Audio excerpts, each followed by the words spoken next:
Hello मेरे प्यारे साइंटिस्टों, तो कैसे आप सब ठीक ठाक? उम्मीद करता हूँ कि आप सब खैरियत से होंगे। Very good morning, evening, afternoon, whenever you are this beautiful lecture. आज के लेक्चर में हम टाइप्स ऑफ आयंस के हवाले से पढ़ेंगे। आयंस के टाइप्स कितने हैं? देखो, दो टाइप्स है, एक केटायन है, एनायन है। सर ये तो ऑलरेडी आपने बताया पिछले लेक्चर में। अरे यहाँ पे एक न्यू कंसेप्ट के साथ करेंगे, मुकम्मल डिटेल के साथ, एमसीक्यूज के साथ। तो आयंस के दो टाइप्स है, ये तो आपको पता है। कितने टाइप्स है बेटा? दो टाइप्स है सर। कौन कौन से है ये भी आपको पता है कि एक आपके पास केटायन है और सर दूसरा एनायन है, ये हमें पता है एग्जैक्टली। केटायन है और दूसरा एनायन है। अब देखो केटायन कैसे बनता है, कैसे डिफाइन करोगे?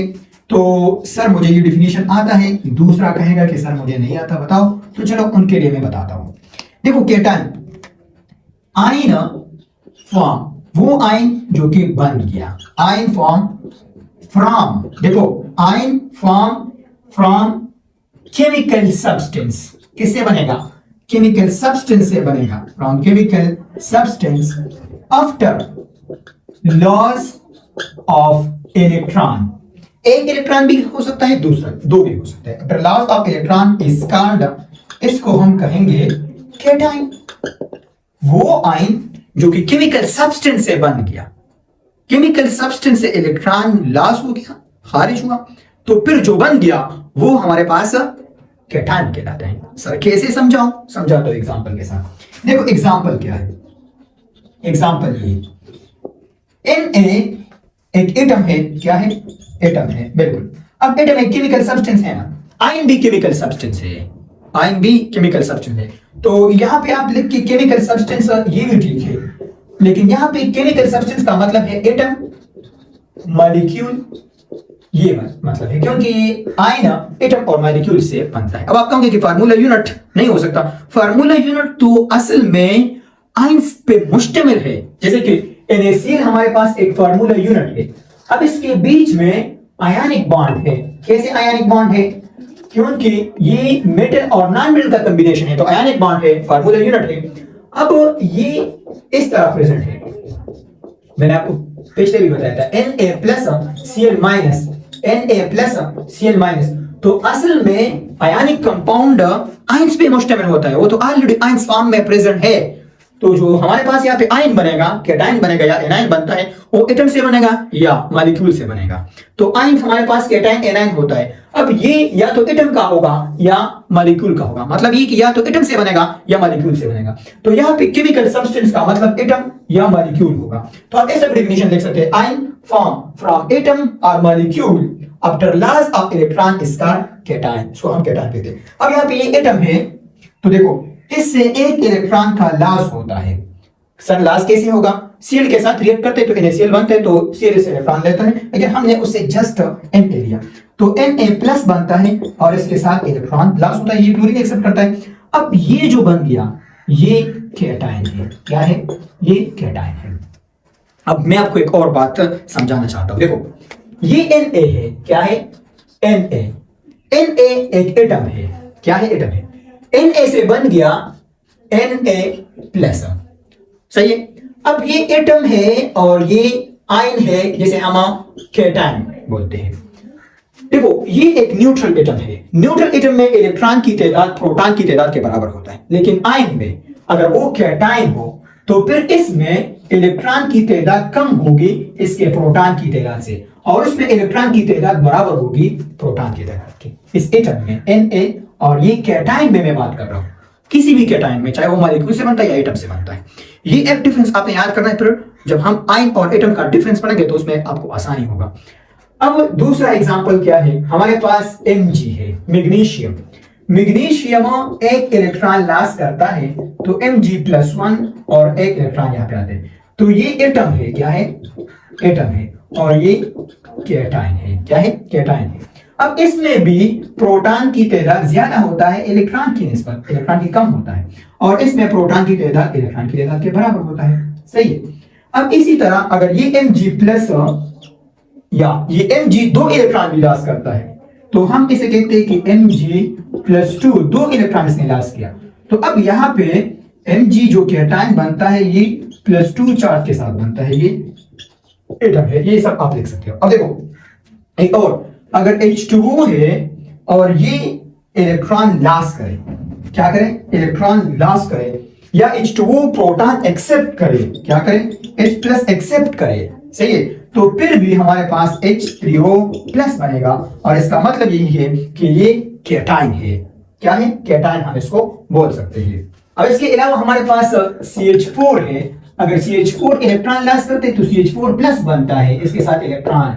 इसी तरह CO है, अगर ये इलेक्ट्रॉन लॉस करते तो CO+ बनता है, ये भी आपके पास क्या है, ये भी कैटाइन है। तो एक बात तो आपको अंडरस्टूड हो गया कि कैटाइन बनता है आफ्टर लॉस ऑफ इलेक्ट्रॉन। अगर इलेक्ट्रॉन लॉस नहीं गए तो फिर हम कैटाइन नहीं बोल सकते, फिर हमारे पास एटम होगा या हमारे पास मॉलिक्यूल होगा, फिर हम कैटाइन नहीं बोल सकते। कैटाइन तब बोलेंगे जब एटम या मॉलिक्यूल से इलेक्ट्रॉन लॉस हो जाए, अगर नहीं होता फिर हम नहीं बोल सकते।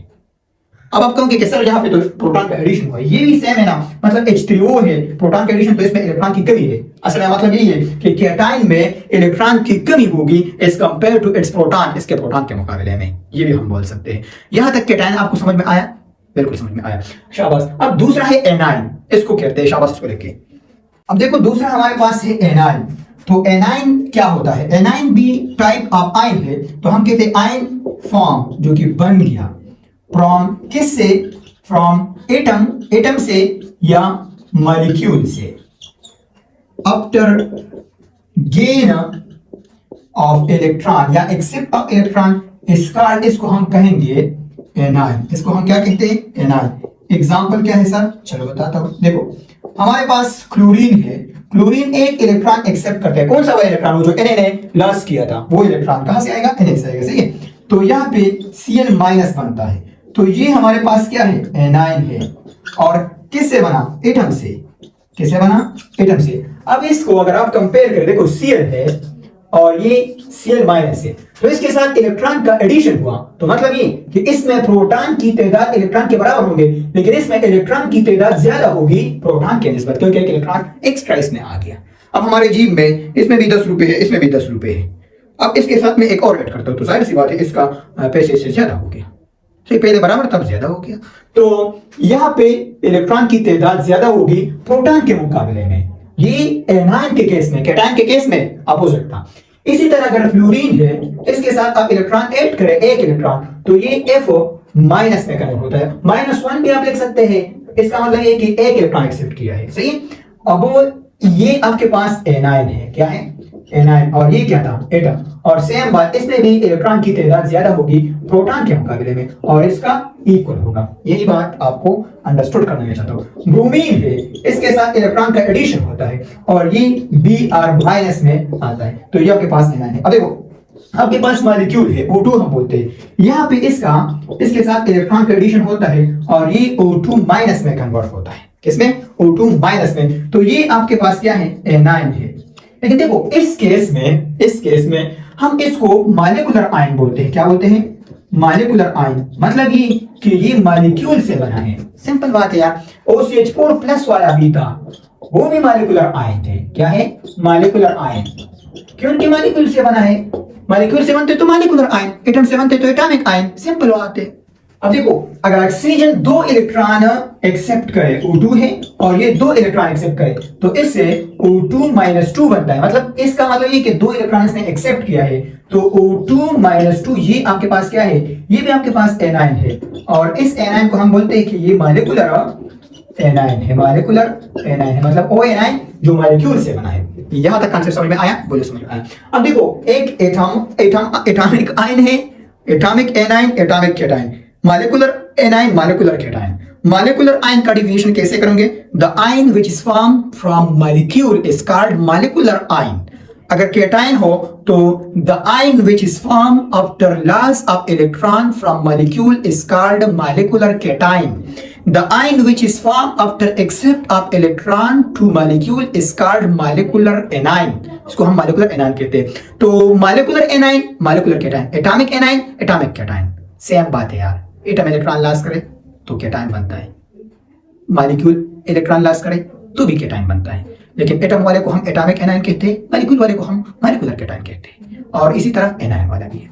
यहां तक कंसेप्ट समझ में आया, बोलो समझ में आया। अगर मैं आपसे क्वेश्चन करूं कि एनाइन या कैटाइन किससे बनता है, तो सिर्फ एटम और मॉलिक्यूल से बनता है। इसके साथ एक और बात, तो आपको ऑलरेडी अंडरस्टूड है कि कैटायन को हम पॉजिटिव से रिप्रेजेंट करते हैं और एनायन को हम नेगेटिव से। अब अगर एक इलेक्ट्रॉन एक्सेप्ट करे तो -1 लगाओ, 2 एक्सेप्ट करे तो -2 लगाओ, 3 एक्सेप्ट करे तो -3 लगाओ, 1 लॉस करे तो +1 लगाओ, 2 लॉस करे तो +2 लगाओ, 3 लॉस करे तो +3 लगाओ। सही है, यहां तक कंसेप्ट समझ में आया? बोलो समझ में आया। इंशाल्लाह मिलते हैं नेक्स्ट लेक्चर में आयन और एटम के डिफरेंस में, बहुत डिफरेंस करेंगे। तब तक के लिए पढ़ाई करते रहें। All the very best.